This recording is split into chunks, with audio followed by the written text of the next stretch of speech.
Here with our usual cast, Derek Jeter, David Ortiz, Alex Rodriguez. I'm Kevin Burkhardt. And why wait? We got the managers for the game who look very relaxed right now. Dave Roberts, of course, of the Dodgers. Aaron Boone of the Yankees. Guys, it is great to see you. And I just want to know this. Start off right here, Dave. This is your fourth All-Star game. Boone, it's your first. What's the advice here, Dave? I know you had to give a couple tidbits to the rookie All-Star manager here. No, so I'm 0-3. So I got plenty of advice how to lose an All-Star game. And the thing is, I just got word from Booney that he's bringing in the heavy hitters. Joe Torre is in the house. So then now it's like I'm 0-3 trying to find one win, and he's got the Godfather. So it's like, I don't know. We got our work cut out. Yeah, I'm no dummy. I invited Joe in spring training. I talked to the league about it. Actually, I was so thrilled because he's been with us the last two spring trainings.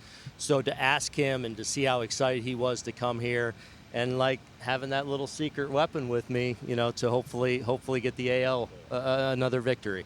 Hey, Dave and Booney, the game's never been hotter. I mean, if you just take a little zoom out, you have record numbers in attendance. You're seeing numbers going up in ratings. People are watching. They're interested. Great stars. But in your individual opinions, what's working so well for baseball in 2025? Well, I think we have so much talent and we have so much young talent. There's obvious, you know, each year you're blown away by how many good young players emerge as real superstars. I think a handful of the rules that have been put in place the last few years, especially for me, the pitch clock, like has made the game now like played at a pace where I think it should be played. And I think that's resonated with a lot of not your hardcore fans necessarily, but those casual fans that are now coming to the stadium that I think are getting an amazing experience when they do. Yeah, I think to echo what Booney said is the game, any game is about superstars, and fans gravitate towards the greatest of all, right, that can do what they do at their crafts.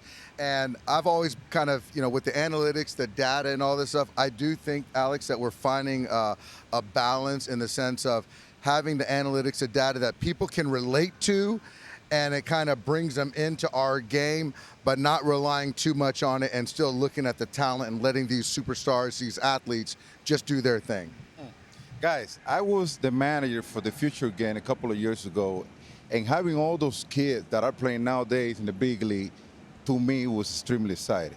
Now, I would like to know, how does it feel to have a guy like Aaron Judge and Shohei Ohtani in your lineup every day? It's amazing. And, the one thing, like, Judge is arguably the best person in my room. And when your captain, your best player, one of the faces of the sport, is also one of the best people in your room, it goes a long way in kind of helping the room set a tone. Like, man, you want to follow that guy. You want to please that guy. You want to make sure we're falling in line with kind of how he goes about his business. So Aaron Judge, not only what he does between the lines, but more importantly, who he is as a person, makes my job a lot easier. Yeah, and I think with Shohei, I think that being one of the faces of Major League Baseball, not only domestically, but when you're talking about Japan and Asia, being a two-way player, to kind of have to come back from injury, to then perform as a hitter, being there every day, then to kind of get ready to pitch and build up and throw 102 miles an hour, 103, whatever it is, to be a lead at that, and to still take on the responsibility of being one of the faces. I marvel at how he does it, and there was a meme, I guess, about a month and a half ago, something, where he was on the bench pouring waters for his teammates in between innings and putting it on the jug, the water cooler. And it's like, how many superstars are going to be doing that? I got a question. We talk about the emergence of all the young players. Now, coming to an All-Star game, you get a chance to manage players for the first time. And some of them you may actually get to know them for the first time. Who have you played against that you're looking forward to actually getting to know a little bit and manage? Yeah, I love this question because, Doc talked about addressing the team and what resonates with you. I made one All-Star team. It was 2003. Tony La Russa was on the staff. I was with the Reds. He's the Cardinals. And one thing he said to me was, I'm really looking forward to being your teammate today.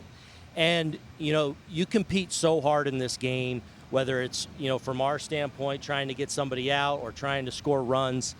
To get to be teammates with guys that are the best in the game, that you have a ton of respect for, means the world to me. And I just passed Vladdy Guerrero Jr. walking down. He's somebody that obviously in our division, a guy I hate seeing come up in big spots, and he's on my team today. And as hard as we compete against each other, to share a room with them, to share a goal of going out and getting it done, that's the biggest thing I'm looking forward to. Yeah, and I think for me, it's funny. It's like earlier today at brunch or whatever it was, I saw Frankie Lindor and Ketel Marte earlier, and from past All-Star games, we built these relationships that now going forward, we've been great friends ever since. And to kind of get in the room with guys to watch how they interact with each other while they're competing for all these years. And then now for one day, as Aaron said, we're teammates for a day. But also for me as a manager to kind of figure out what makes guys tick. And we were just up on the stage with our two starters in Skubal and Skeens. And so for us to have a little conversation to kind of get inside their minds, and obviously being two great pitchers is always fun as a coach, but this is special to be around the game's best. You guys are two of the best in the game, obviously, and you've done it for a long time. But let's reveal a couple secrets here. When a player gets out of line, you guys are involved in two of the most historic postseason moments ever. So, Aaron, you're like, hey, listen, I got one thing for you. 2003, baby. Let's go back and relive it. 2003 ALCS. Booney at the plate. Derek, you know the drill here. There it goes. Oh, David. Oh no. Oh no. I remember telling Booney before the David, the game or something. I said the ghosts always show up.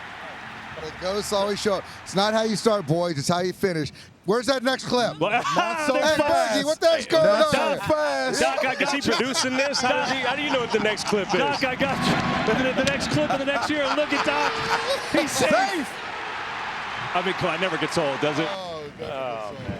All right, now Running for your life right now there. turn it off. Now we already said turn it off. Oh my gosh, and we know what happened after that as the Sox came back. But that does, in all seriousness, those moments epic. Does it help you managing in the biggest markets in the country with the biggest superstars because you have been there and done that? I think so. Especially we're coming up on trade deadline time. So I know what that feels like too. Like to go to a place like New York, where there's just so many outside things that can come into play. It definitely helps you relate. I've been an all-star. I've fallen on my face on the stage.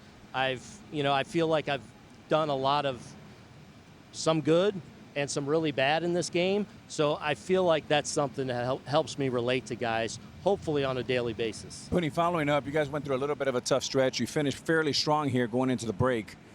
Take away Aaron Judge. How do you feel about the second half? And is there anyone who has surprised you, Booney, as a manager, watching him every day, that's been a secret bit of a standout?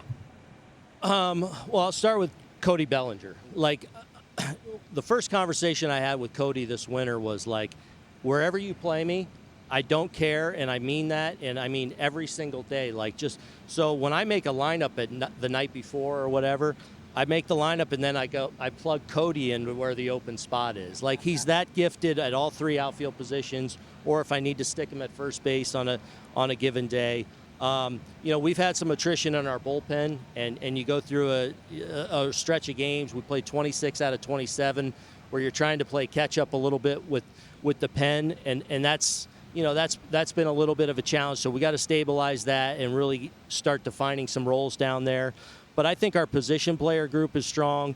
I think our starters are strong. Hopefully there's a couple tweaks we do at the deadline that kind of are those moves that kind of help put us over the top. But we're in position to do something special, and that's what we set out to do in the first half. Hey, Booney, I heard you guys looking for the third baseman. Will you take any of these two OGs back with you? I can't play third. It's too close. Too close.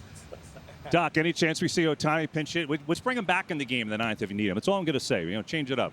Yeah. Well, he's going to – I know he's going to take, obviously, the first at-bat. I'm going to try to coax him to take two tonight. Okay. And then I don't know if we end up in a tie, that home run challenge, the derby situation. So I got to find three willing participants. I got to work on that. So, hey, we got two here. Got a few here. But that's two American League guys. That's right. 3 American League guys. It's only a few swings.